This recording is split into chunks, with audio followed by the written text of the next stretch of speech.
नमस्कार. अनुभूती टॅरेटच्या या यूट्यूब चॅनलवर तुम्हा सगळ्यांचं स्वागत आहे. कसे आहात तुम्ही? मला आशा आहे की तुम्ही सगळे मस्त मजेत आणि आनंदी असाल. आज आपण इथे कलेक्टिव्ह रीडिंग करणार आहोत आणि पाहणार आहोत येणारा जो आठवडा आहे, रविवार ते शनिवार, तो तुमच्यासाठी कसा असणार आहे. पहिलं कार्ड आहे 2 of pentacle.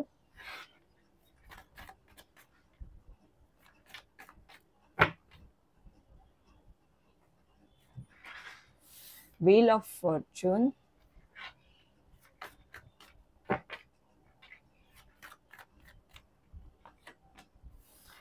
Knight of cup.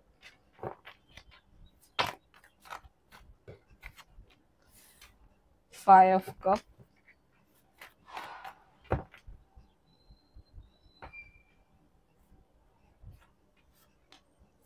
The fool. 2 of cup. आणि शेवटचं कार्ड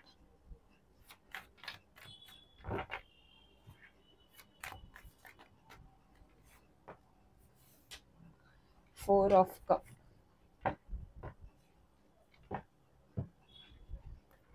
बॉटम ऑफ द डेकचं कार्ड आहे queen of van.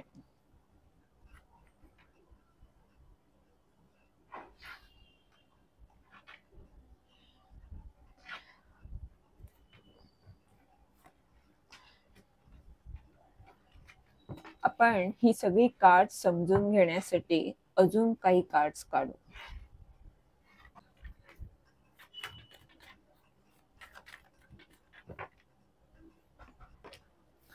Two of पेंटॅकलच्या खाली आले 7 ऑफ पेंटॅकल.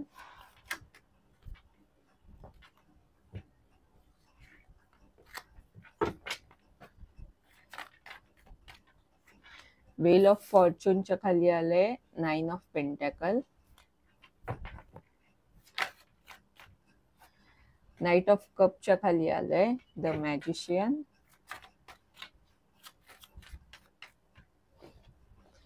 फाइव ऑफ कपच्या खाली आलंय पेज ऑफ कप.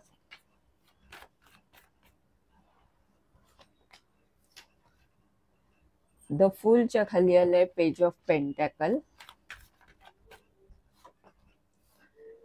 2 ऑफ कपच्या खाली आलंय क्वीन ऑफ कप. आणि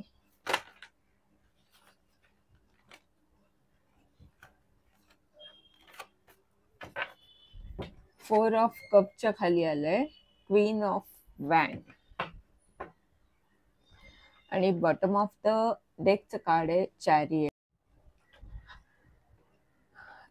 रविवारसाठी कार्ड आलंय 2 ऑफ पेंटॅकल आणि त्याच्या खाली कार्ड आहे 7 of pentacle.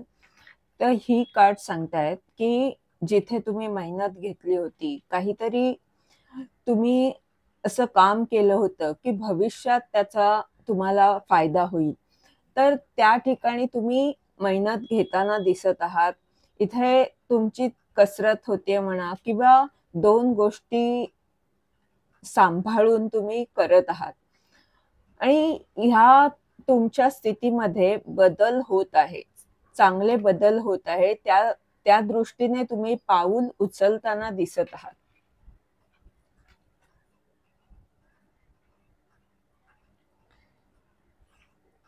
सोमवारसाठी wheel of Fortune आणि त्याच्या खाली 9 ऑफ पेंटॅकल ही कार्ड सांगतायत की जे तुमच्याकडे आहे त्याच्यामुळे तुमचा भाग्योदय होणार आहे.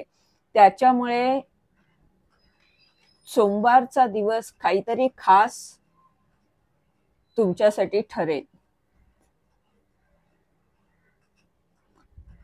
तुमच्याकडे जे काही आहे त्याचा तुम्ही उपयोग करून स्वतःचं भाग्य बदलताना दिसत आहात. त्या दृष्टीने काही ना काही करताना दिसत आहात. मंगळवारचं जे कार्ड आहे ते नाइट ऑफ कपचं कार्ड आहे आणि त्याच्या खाली मॅजिशियनचं कार्ड आहे.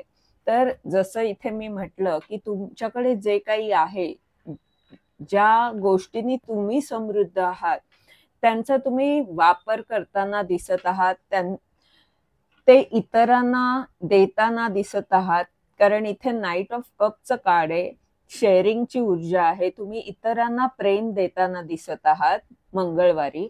आणि हे कोणत्या गोष्टींमध्ये, तर अशा काहीतरी अद्भुत गोष्टी तुमच्याकडे आहेत, अशा काही शक्ती आहेत, ज्याद्वारे असंख्य लोकांचं आयुष्य बदलू शकतं. तर त्या गोष्टी घेऊन तुम्ही निघालेले आहात. तो प्रेमाचा कप तुम्ही घेऊन जात आहात लोकांकडे. त्याच्या पुढे बुधवारसाठी पेज ऑफ कपच्या वर आलंय 5 ऑफ कप. तर जी काही कल्पना तुम्ही केली होती की अशा गोष्टी मी करेन, काहीतरी नवीन सुरुवात तुम्ही केलेली होती, तर त्यामध्ये किंवा एखादं नवीन नातं तुमचं निर्माण झालं होतं, तयार झालं होतं, तर त्यामध्ये थोडासा इथे दुरावा दिसतोय.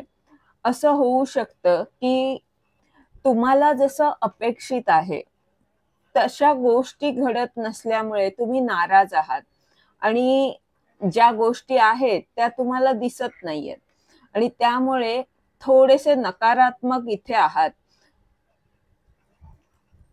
हे नाते ज्यांना तुम्ही प्रेम देताय त्यांच्यापासून तुम्हाला दुरावा वाटतोय. म्हणजे त्यांचं आणि तुमचं जे घट्ट नातं व्हायला हवं तसं होत नसल्यामुळे तुम्ही नकारात्मक झालेले दिसताय. पण त्याच्या पुढे जी कार्ड्स आहेत ती सांगतायत की तरी सुद्धा विश्वासाने तुम्ही पुढे जात आहात. तुम्ही जे काही करत आहात त्याचं पुढे काय होणार आहे हे ठाऊक नसलं तरी श्रद्धा ठेवून तुम्ही त्या नवीन कामामध्ये नवा उत्साह दाखवत गोष्टी करताना दिसत आहात.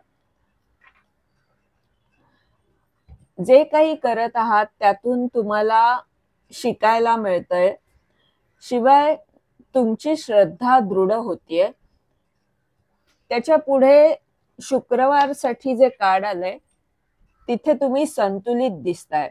तुमची शिवशक्ती बॅलन्स आहे. म्हणजे इथे जरी थोडेसे तुम्ही नकारात्मक झालेले असलात तरी तुम्हाला स्वतःला सांभाळता येतंय आणि त्यामुळे जे काही इथे क्वीन ऑफ कपचं जे कार्ड आलंय ते सांगताय की तुमची अंतर्ज्ञान शक्ती तुम्हाला अगदी योग्य मार्गदर्शन करत आहे आणि त्यामुळेच तुम्ही संतुलित राहिलेले आहात, जरी इथे निराशा आली असली तरी. त्याच्या पुढे शनिवारी पुन्हा तुमचं मन थोडंसं नाराज दिसतंय. असं असू शकतं की शनिवारी अमावास्या आहे, त्यामुळे तुमच्या मनाची अशी स्थिती झाली असेल. साधारण अमावास्येच्या दरम्यान त्या दिवशी आपलं मन थोडंसं डिस्टर्ब असतं. तर इथे सुद्धा हे कार्ड काय सांगतंय की तुमच्याकडे खूप काही करण्यासारखं आहे. तुम्ही असंख्य लोकांना पुढे नेऊ शकता अशी क्षमता तुमच्याकडे आहे आणि ती सगळं असताना सुद्धा आणि आदल्या दिवशी शुक्रवारी तुम्ही संतुलित आहात तरी सुद्धा शनिवारी नाराज दिसताय. ते याचमुळे तो एक दिवस सोडला तर नंतर सगळं नीट होईल. अमावास्येनंतर शनिवारी तुम्हाला थोडंसं स्वतःला सांभाळावं लागेल. बॉटम ऑफ द डेकचं जे कार्ड आहे ते चॅरिटचं आहे आणि त्याच्या खाली 2 ऑफ वँडचं कार्ड आहे. ही कार्ड सांगतायत की तुमची शिवशक्ती किंवा तुमची सकारात्मक आणि नकारात्मक दोन्ही बाजू बरोबर घेऊन तुम्ही पुढे निघाला आहात. तुम्हाला कळलेलं आहे की ह्या सगळ्या गोष्टी कशा सांभाळून घ्यायच्या आणि पुढे जायचं. तुम्हाला हे कळलंय की हे प्रत्येकामध्ये सकारात्मक नकारात्मक गोष्टी असतातच, फक्त ते संतुलन जमलं पाहिजे. आणि इथे हे कार्ड सांगते की तुम्ही आध्यात्मिक सुद्धा झालेले आहात. भगवान श्रीकृष्ण तुमच्या बरोबर आहे. ते तुम्हाला योग्य मार्गदर्शन करताना दिसत आहेत. आणि हे कार्ड सांगताय की तुम्हाला खूप मोठं काहीतरी करायचंय. तुमच्या असं मनात आहे की आपण जगभर किंवा जगाला काहीतरी देऊ शकू, असं काहीतरी काम तुमच्या डोक्यात आहे आणि त्या दृष्टीने तुम्ही कार्य करताना दिसत आहात. जिथे मन तुमचं मध्येच निराशा वगैरे येते, तिथे तुम्ही संतुलित सुद्धा होताय नंतर. चढ उतार हे येत असतात. तुम्हाला ते संतुलन जमतंय हीच मोठी गोष्ट आहे.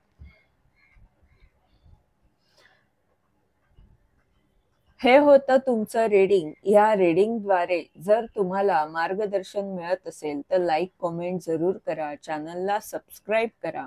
जेणेकरून येणाऱ्या व्हिडिओजद्वारे तुम्हाला असंच मार्गदर्शन मिळत राहील. धन्यवाद.